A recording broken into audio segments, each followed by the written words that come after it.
So, wanted to make a quick video about the Brittany Renner PJ Washington video situation. I'm at the point where it's beyond the did he know, he should have known, all that. Like, he should have known. His friends, I'm sure, told him. He saw the videos. He probably read snippets from the book, if not, had other people telling him about what was in the book. He knew. But let's look at what she did in terms of her game. Like, now it's coming out, right? That, and I'm not sure how late I am to this. I was just watching some other video. It's Birdman and the other content creators. But now it's coming out that 2 weeks after having the baby, she divorced him. Now, I remember when my sister had her C-section, and Brittany Renner, I don't think she had a C-section, but I remember when my sister had her C-section, after she was like, you know, she couldn't get up. And even just with the pain, right? Get the pain out, because I don't think Brittany Renner had a C-section. But get the pain out, but 2 weeks, you're already thinking divorce. Like, let's think about, like, you know, the mentality that you have to do something like this in such a short span of time. I'm not even caping for PJ Washington in this, because the nigga is dumb. Like, no. You're supposed to paint the face, not shoot up the club, okay? Paint the face. Don't shoot up the club, all right? That's crazy. But we have to think about, you know, as men, as red pill men, as men in the MGTOW space, we have to think about some of the things that are said behind closed doors in relationships, on text messages, you know, so on and so forth. You know, when are we, like, do we even realize when game is being ran on us? And in some cases, do we even know if it's game or not? Is it genuine? I mean, from the message, I think the tweet that he actually had out, the tweet that he had out, that, you know, he really thought this woman, like, loved her. Or, he really thought this woman loved him. I mean, I think about some of the situations that I've had, especially in the bedroom, when you on top of a chick and you stroking and words just coming out. It's yours, daddy. Take it, daddy. Yeah, daddy. Oh, yeah. Oh, that, daddy. Just, yo, it's yours, daddy. Do what you want with it, daddy. Just leave it in, daddy. Don't take it out. Don't pull it out. Yeah, daddy. It's all yours. Like, that type of shit. Those fucking words. That shit when you're at your, like, probably one of the most vulnerable points in your in your existence is when you're the most vulnerable times that you actually have are when you're actually doing that type of work with a woman. Or, sorry, just having sex. You know, other than getting wounded. As a man, like, yo, some of your most vulnerable moments are when you're in the bedroom on a regular basis. Not no death of a family or anything like that. Even being wounded, like, that don't happen often. This, like, for her to, after 2 weeks, of the child being born, to already want to break up the family. This is why I say F them kids. Because in a lot of ways, these women have already said, and you could see it in what we're witnessing here with this story as it unfolds. We're already seeing a lot of these women say, fuck them kids already. They're saying, I don't want a father in the home. They're not taking proposals. They're not taking proposals. They're not taking proposals from the men that are the fathers of their children. They're not doing any of these things repeatedly, over and over and over again. Yet somehow, some way, it's always the man's fault. It's always something on the guy. It's always something on the man's end where he's not doing what he's supposed to. That he actually fucked up. That he made the wrong choice, the wrong decision. And yes, you could put it on him, but it's just like, whoa, what does she do to put it on him? What does she do to act? Like, what type of deceitful nature did this woman have, or the level of deceit that this woman had to actually make this happen and go through with it? And then, let's take PJ Washington out of it. Let's look at just the child. She literally traded him for his money. She only wanted his resources. I've talked about this before, and I think, well, actually, maybe I didn't make a video about it yet. But this is the commitment without attachment. This is something that I thought of when I was watching, or, you know, that popped into my head or crystallized when I was watching Courtney Michelle talk to her baby's father, baby daddy, and said, you know, I never felt like a single mother because I knew I could always call you. I knew that at any point in time, if I needed to, I can, you know, I think they have a daughter. I knew I could tell her, hey, you know, I'm going to go tell your daddy, and he'd be over there in 2 seconds. This is the access that we give women to where they can actually get commitment without attachment, meaning that you can be committed to the raising of the child, be committed to being on call, helping out, fixing things, so on and so forth, but you don't have any attachment to the woman, or the woman has no attachment to you. She doesn't pay the relationship tax, as I like to call it. She doesn't have to deal with you wanting sex all the time when she doesn't want it. She doesn't have to deal with you coming home late and, you know, dealing with any emotions that come with that. She doesn't have to deal with, you know, your temper tantrums, the good, or anything like that. She doesn't have to deal with it. And I'm naming all the quote-unquote bad things, or the things that women point out are bad. You know, of course, but she gets all of the commitment stuff, the good stuff. Oh, okay, I have my baby daddy on call. Maybe, you know, I could feel a certain type of way and he could come over and, you know, have sex with me. At any point in time, if I need something, he's always there. He's my quote-unquote backup plan when nobody else is available, blah, blah, blah. So it's just like you get all these things, all the benefits of the commitment, but you get none of the attachment. You don't pay the relationship tax. You don't have to deal with, oh, man, he came in stinking today, but he want to kiss me. The little shit, the microtransactions, if you will. You don't have to deal with any of that. So when you look at somebody like P.J. Washington, and you look at look at Brittany Renner and what she's done, she's actually went ahead and, you know, taken this mating strategy up, which is the commitment without attachment, and ran with it. Now you're looking at, you know, I was watching, again, It's Birdman, and he's mainly a gaming channel, commentary gaming channel. And he stated that, you know, if you look, he broke out the numbers of P.J. Washington's contract. He's only making like $4 million a year. So this spousal support is half the money.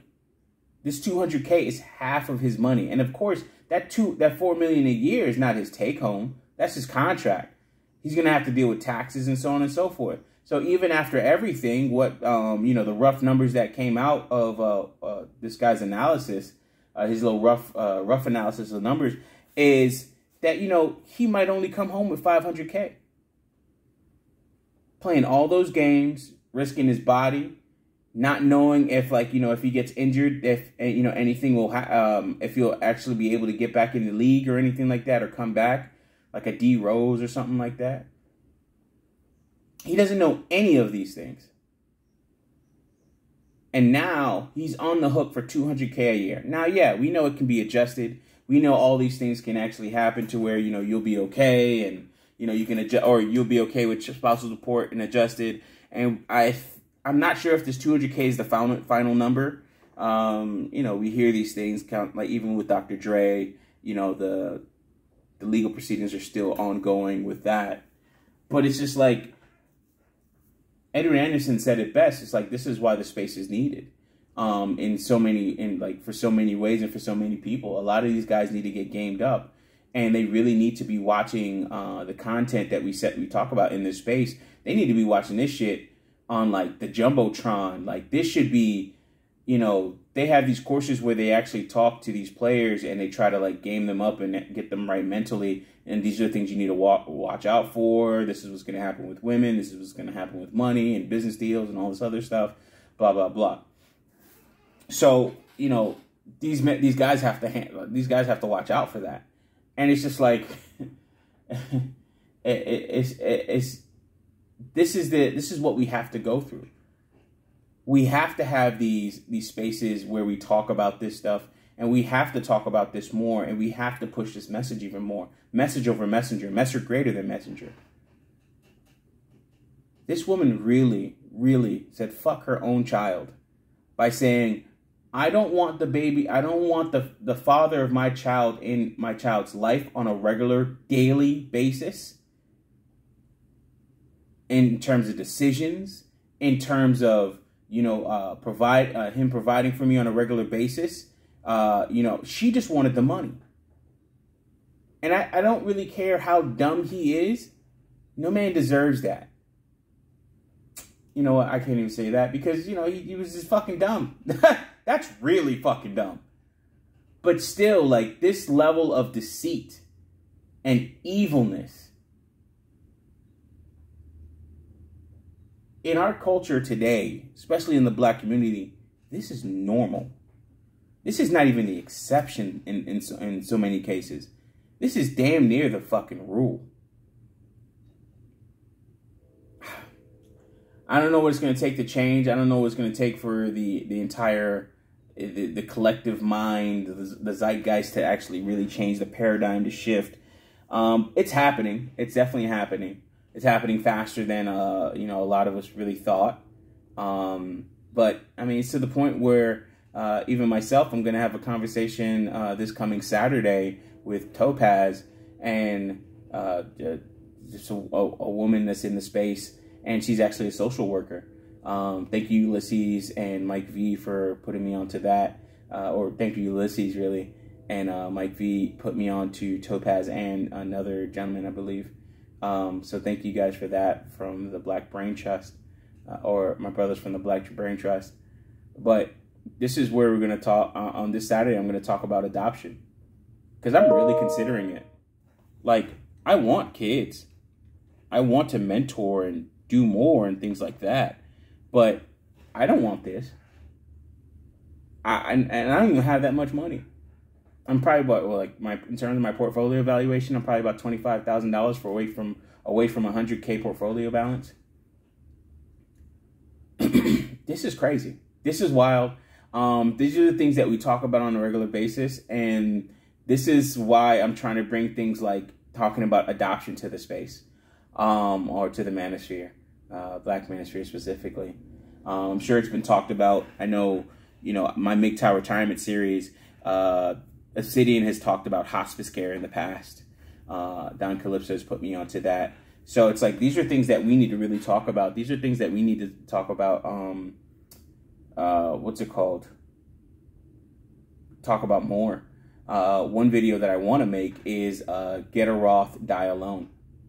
And it's a play on Kevin Samuels, but really it's just like, that's what really needs to be happening. Is like, get a Roth, die alone.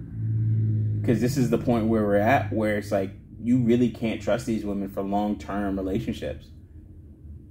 Like, at this point, these women, and this is, of course, it's the minority, but the majority enables them and allows this to continue on and doesn't check these women on a big stage, on a mass number. But we're seeing where it's best for a man just to get a Roth IRA, make sure his retirement's in place, get other investment accounts, put as much money as he can in savings, get a home, or where he can actually you know, pay it off, get a mortgage, pay it off, or pay it off cash, and just live out his life, you know, without an actual long-term relationship. What's the point? And it's crazy because a lot of these women don't understand that life doesn't always work out the way you planned it. I'm going through that with my mom right now, and the situation that she's in. And, you know, she thinks she has options. And I'm at the point where it's just like, listen, I'm going to have to let you fall on your face. Don't call me. Don't call me unless you're ready to accept my plan. Put it like that. I won't say don't call me. Don't call me unless you're ready to accept my plan. If it's not talking about accepting my plan, I don't want to hear it. Anything else means absolutely nothing. I don't care. Because a lot of these women think they have options. And the biggest problem that I'm seeing is a lot of these modern women, younger women, especially nowadays, they think that the stuff that's happening to their elders won't happen to them. I don't know what else to say. Anyways, I'll leave it at that, man. What's going on with PJ Washington is, I mean, it's textbook. It's a case study. It's just like, this is like one of those videos where it's just like, why shouldn't I get married?